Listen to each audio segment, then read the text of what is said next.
नमस्कार, मैं राजीव लोचन पंकज। जब कैलेंडर ईयर 2025 ख़त्म होने जा रहा है तो हम लोग को एक बार पलट के देखना चाहिए कि पिछले साल में क्या क्या खास घटनाएं हुई और ख़ासकर दुर्घटनाएं क्या क्या हुई। तो मुझको जो सबसे पहली दुर्घटना याद आती है वो है साइबर फ्रॉड मैसेज के बारे में।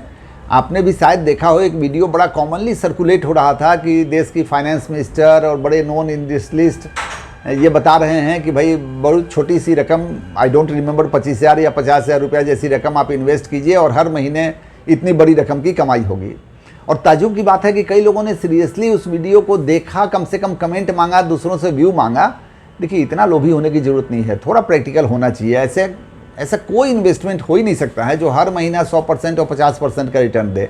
तो ये एक बड़ी दुर्घटना थी, ऐसे लोभ से बचना होगा। दूसरे की गोल्ड और सिल्वर का हाइप रहा। ये सच है कि पिछले साल गोल्ड और सिल्वर ने कई साल के बाद आउट परफॉर्म किया दूसरे सारे एसेट क्लास को, बहुत बढ़िया रिटर्न दिया। बट हाइप बनाने की ज़रूरत नहीं है, ये समझना होगा कि हर साल ऐसा परफॉर्मेंस नहीं होगा। तो जो पुराना तरीका था ना कि एक डाइवर्सिफाइड पोर्टफोलियो रखेंगे जिसमें गोल्ड और सिल्वर का भी एक पार्ट रहेगा, मोटे तौर पर 5-10%, ये पुराना आजमाया हुआ तरीका है। 10 साल पहले भी ये तरीका सही था, आज भी सही है, आने वाले 10 साल में भी रहेगा।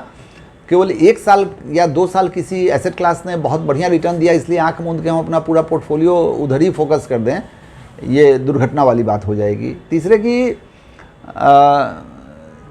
पास्ट रिटर्न को चेंज करने के चक्कर में भी कई लोग अपना हाथ जला बैठते हैं। जैसे कि पिछले 1 साल में इक्विटी मार्केट ने रिटर्न नहीं दिया, सबको पता है, इंडियन इक्विटी मार्केट ने। अब जो लोग भी मिड और स्मॉल के पास्ट परफॉर्मेंस को देख के और अपना मेजर पोर्शन मिड और स्मॉल में इन्वेस्ट करते चले गए, उनको बड़े जोर से निराशा हुई।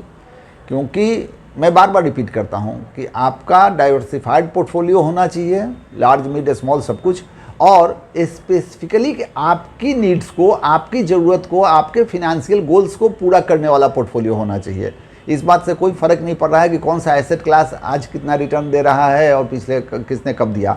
मेरी ज़रूरत अगर मेरे इन्वेस्टमेंट से पूरी हो रही है तो वो बढ़िया इन्वेस्टमेंट है। सो मिड एंड स्मॉल का कोई रिटर्न कभी बना, बहुत बढ़िया बना, इसलिए पूरा का पूरा पोर्टफोलियो उधर कर दें, ये भी एक दुर्घटना थी। और इक्विटी मार्केट के रिटर्न नहीं देने के चलते एक और बहुत बुरी बात हुई कि जो इन्वेस्टर्स भी मन बनाए हुए थे या ऐसी स्थिति में थे कि सिप का अमाउंट बढ़ा सकें, कुछ नया और सिप ऐड कर सकें, उन लोगों ने केवल 1 साल मार्केट ने रिटर्न नहीं दिया तो नया सिप ऐड नहीं किया। वो निराश हो गए, या चलो जो चल रहा है वो चलने देते हैं, अब नया पैसा तो नया सिप ऐड नहीं करेंगे। ये भी दुर्घटना है। वो हाई टाइम है जब मार्केट कम परफॉर्म कर रहा है या अंडर परफॉर्म कर रहा है तो आपको ज़्यादा इन्वेस्टमेंट करना चाहिए, और सिप तो एवरग्रीन चीज़ है, आप भी जानते हैं। तो सिप नहीं ऐड करना भी एक दुर्घटना ही है। और अंतिम बात जो बड़ी खतरनाक बात है कि लोगों ने क्रिप्टो में भी खूब पैसा लगाया। उसको कुछ लोग तो ऐसे मिले मुझको जिन्होंने कहा कि डाइवर्सिफाई कर रहे हैं क्रिप्टो में। भैया, ठीक से पता नहीं है कि क्रिप्टो किस नेचर का एसेट क्लास है, उसकी बैकिंग कुछ नहीं है, कोई सपोर्ट नहीं है, उसको फ्यूचर नहीं मालूम है अपने को, केवल रातों रात लखपति बन जाएं, ये दौर जो है ये बहुत बड़ी दुर्घटना हो सकती है। तो हम लोग को कोशिश करनी चाहिए कि कम से कम आने वाले दिनों में, नए साल में ऐसी बातों से अपने को बचाएं, अदरवाइज बरसों की हुई मेहनत पर पानी फिर जा सकता है। Okay, thank you.